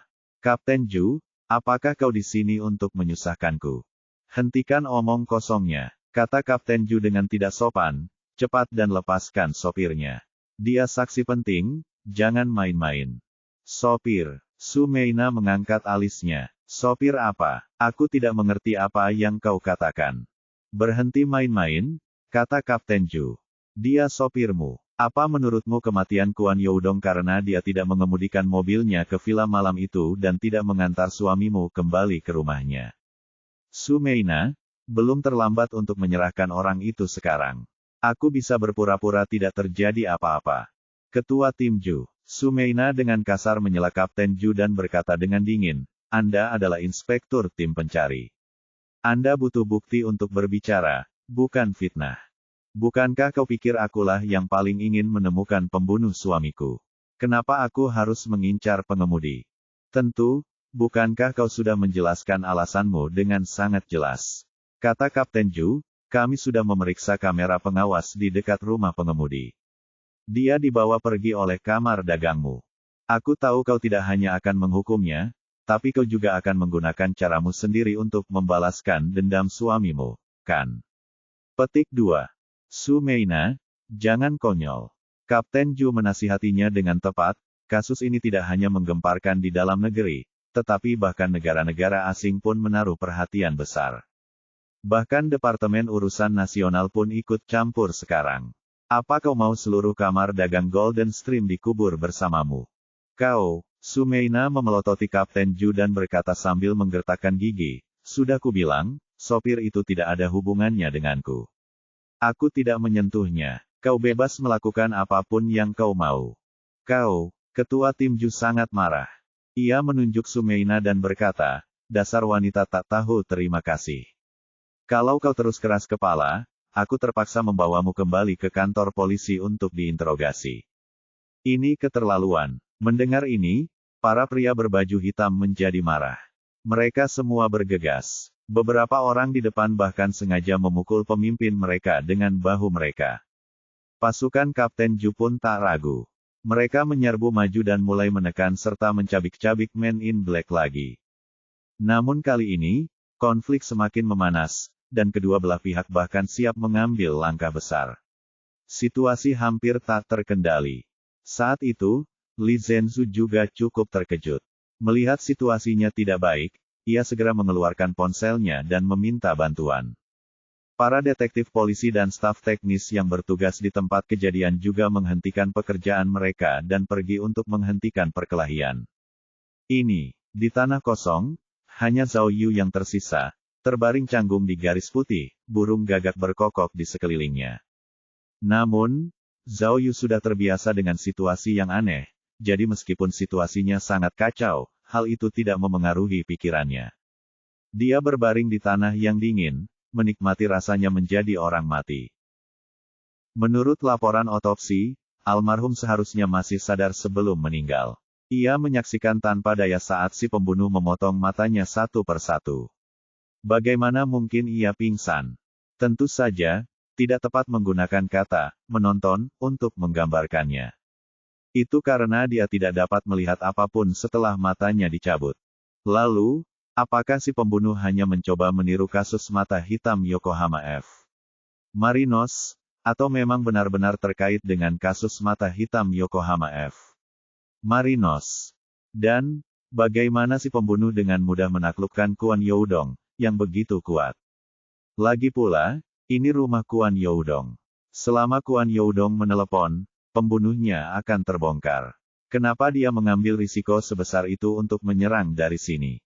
Dilihat dari fakta bahwa si pembunuh menghancurkan kamera pengawas dan melumpuhkan kedua anjing pemburu, si pembunuh pasti telah melakukan riset mendalam terhadap keluarga Kwon Yu atau sangat mengenal rumahnya.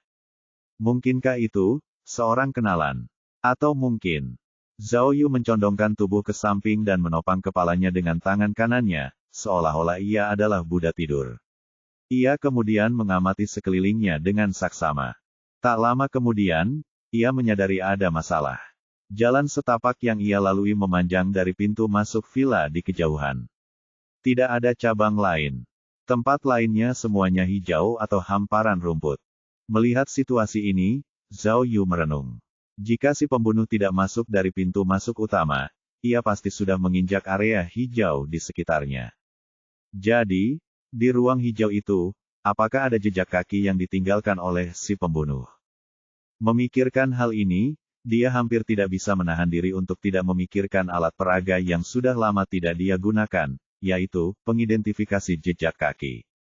Maksudnya adalah dia ingin mencari di halaman villa itu untuk melihat apakah ada jejak kaki yang mencurigakan, lalu menentukan rute kejahatan si pembunuh.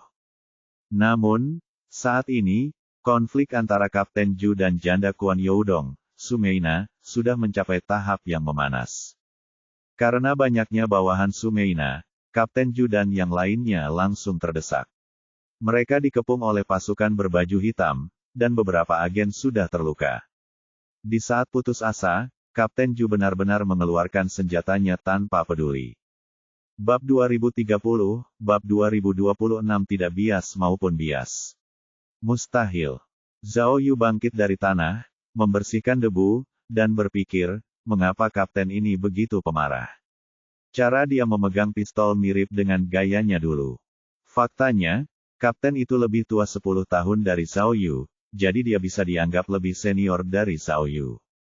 Apa yang kau lakukan? Para pria berbaju hitam melihat Kapten Ju mengeluarkan pistolnya, tetapi mereka tidak mempercayainya sama sekali. Mereka terus berkelahi dengan penyidik lain, dan salah satu dari mereka bahkan berteriak kepada Kapten Ju, "Apa kau mencoba menakut-nakuti kami? Kalau kau punya nyali, kendarai ke arah sini. Buka pintunya." Sambil berbicara, ia malah bergegas menuju Kapten Ju. Kapten Ju tentu saja tidak berani menembak, jadi ia hanya bisa terbang dan menendang orang yang tidak peduli dengan nyawanya itu. Hal ini membuat Men in Black semakin marah. Mereka mengepung para detektif polisi dan tampak seperti hendak memulai perkelahian. Berhenti. Petik 2. Di tengah kekacauan itu, tiba-tiba terdengar suara tua dan serak dari balik kerumunan. Anehnya, ketika mereka mendengar suara ini, para pria berbaju hitam tampak ketakutan dan berhenti mendorong serta berteriak. Pintu masuk villa langsung menjadi sunyi. Pada saat yang sama, ekspresi Sumeina sedikit berubah, menunjukkan sedikit ketakutan. Tak lama kemudian, kerumunan itu membuka jalan, dan seorang lelaki tua berkemeja putih dan berkacamata berbingkai emas masuk dari pintu. Orang tua itu sudah sangat tua dan kepalanya sudah sangat botak, tetapi sisa rambutnya disisir rapi dan berkilau. Pria tua itu tampak mengintimidasi tanpa amarah. Di belakangnya ada 4 atau 5 pengawal kekar dengan tatapan mata jahat. Anak buah Sumeina segera berdiri di kedua sisi lelaki tua itu dan menundukkan kepala untuk menunjukkan rasa hormat. Sedangkan para agen yang pakaian dan rambutnya berantakan, mereka semua menunjukkan rasa takut dan mundur ke sisi lain. Apa yang kalian lakukan? Pria tua itu melangkah mendekati Sumeina dan yang lainnya. Ia berkata dengan marah, tubuh Youdong masih hangat. Siapa yang berani bertindak begitu kejam di sini? Satu kalimat, dan suasana langsung hening. Hanya Sumeina yang berani berkata kepada orang tua itu, Presiden, ini semua kerja tim pencari yang luas. Anda bisa bertanya kepada mereka. Oh. Zhao Yu mengerti bahwa lelaki tua ini kemungkinan besar adalah Presiden Kamar Dagang Golden Stream. Dia memiliki aura yang kuat. Bukankah mereka mengatakan bahwa Kuan Youdong adalah orang kedua di Kamar Dagang? Sekarang giliran bos. Kali ini, akan ada pertunjukan yang bagus untuk ditonton. Jadi, Zhao Yu duduk bersila di tanah dan mulai menonton pertunjukan itu. Presiden Qiu, Kapten Zhu mengenali pria itu dan segera menyimpan senjatanya. Ia lalu berkata kepada lelaki tua itu, sopir Kuan Youdong. Ayah. Tanpa diduga, orang tua itu tidak menunggu Kapten Zhu selesai bicara. Dia malah mengangkat tangannya dan menamparkan Kapten Zhu. Ah. Petik 2. Kali ini, semua detektif polisi tercengang. Ketua tim Zhu juga tidak bereaksi tepat waktu dan langsung bingung. Ya Tuhan. Mata Zhao Yu terbuka lebar, dan dia merasa tidak percaya. Ketua tim Zhu, lelaki tua itu menoleh dan berkata kepada ketua tim Zhu dengan dingin, kau tidak memberikan ketenangan kepada almarhum. Ini salahmu. Aku menamparmu atas nama Youdong. Petik 2. Wajah ketua tim Zhu memerah, dan tubuhnya gemetar. Namun, ia menutupi wajahnya dan tidak berani membantah. Meina, detik berikutnya, lelaki tua itu menoleh ke Sumeina dan berkata, aku sudah tahu apa yang terjadi. Lepaskan sopirnya sekarang. Ah, kali ini giliran Sumeina yang terkejut. Presiden, katanya. Petik 2. Apa aku harus mengatakannya lagi? Pemimpin Serikat Qiu memelototi Sumeina, membuatnya menggigil ketakutan. Tim pencari sedang membantu kita menemukan pembunuh Youdong. Jangan menambah masalah. Tapi, Sumeina membantah, sopirnya mungkin dikirim oleh orang luar. Kita akan. Bajingan, dasar wanita bodoh. Bentak Presiden Qiu, bukan hakmu untuk membuat keputusan sendiri di Kamar Dagang Golden Stream. Saat ini, tidak ada yang lebih penting daripada menangkap pembunuhnya. Coba pikirkan, pemimpin Serikat Qiu melangkah mendekati Sumeina. Wajah Sumeina memucat ketakutan dan ia segera menundukkan kepalanya. Sopir itu sudah bersama keluargamu selama 6 tahun. Jika dia benar-benar dikirim musuh, Youdong pasti sudah tamat sejak lama. Kenapa harus menunggu sampai sekarang untuk bertindak? Dia, meskipun Sumeina gemetar ketakutan, dia masih belum yakin. Dia mungkin disuap. Petik 2. Jika mereka disuap, pemimpin Serikat Qiu menunjuk ke arah ketua tim. Saya yakin tim pencari yang luas akan memberi kita jawaban yang memuaskan. Mari kita serahkan masalah ini kepada orang yang paling profesional. Petik 2. Aku mengatakannya untuk kedua kalinya, biarkan dia pergi Yuiwe. Petik 2. Oh, Sumeina menggigil ketakutan. Dengan tangan gemetar, ia mengeluarkan ponselnya dan menelepon seseorang. Hehehe, Zhao Yu tertawa dingin dari kejauhan. Sepertinya lelaki tua itu benar-benar hebat. Dia memang presiden. Di dunia tinju, langkah ini tidak disebut bias maupun arahan. Di permukaan, ini merupakan tamparan bagi tim pencari yang luas, tetapi sebenarnya, ini membantu tim pencari yang luas mencapai tujuan mereka. Selain itu, wanita bernama Sumeina itu tidak sesederhana kelihatannya. Ternyata dia tidak ingin menghukum pengemudi atau menggunakan metode mereka untuk menemukan pembunuhnya. Sebaliknya, dia curiga bahwa pengemudi itu mungkin telah disuap. Tampaknya adegan ini menjadi semakin menarik. Namun, Zhao Yu juga menyadari bahwa mungkin ada sesuatu yang salah dengan pengemudi Kuan Youdong. Mungkin orang ini benar-benar mengetahui sesuatu. Jika dia ingin menyelesaikan kasusnya, dia harus berbicara baik-baik dengan pengemudi itu. Halo, telepon Sumeina tersambung. Ia berkata di telepon, lepaskan dia, sekarang. Tiba-tiba, mata Sumeina melebar. Ia meninggikan suaranya dan bertanya, ada apa? Hei, katakan sesuatu, Ah, petik 2. Kali ini, bukan hanya Kapten Zhu dan yang lainnya, Tetapi bahkan Zhao Yu, yang menonton dari samping, juga terkejut. Apa yang sedang terjadi? Mungkinkah situasinya telah berubah? Ada apa? Ada apa? Tanya ketua tim dengan cepat. Halo? Halo halo? Su Meina menyalakan speaker, dan serangkaian erangan terdengar dari telepon. Rusak. Pemimpin tim baru menyadari betapa seriusnya situasi ini dan segera bertanya kepada Su Meina, di mana mereka ditahan.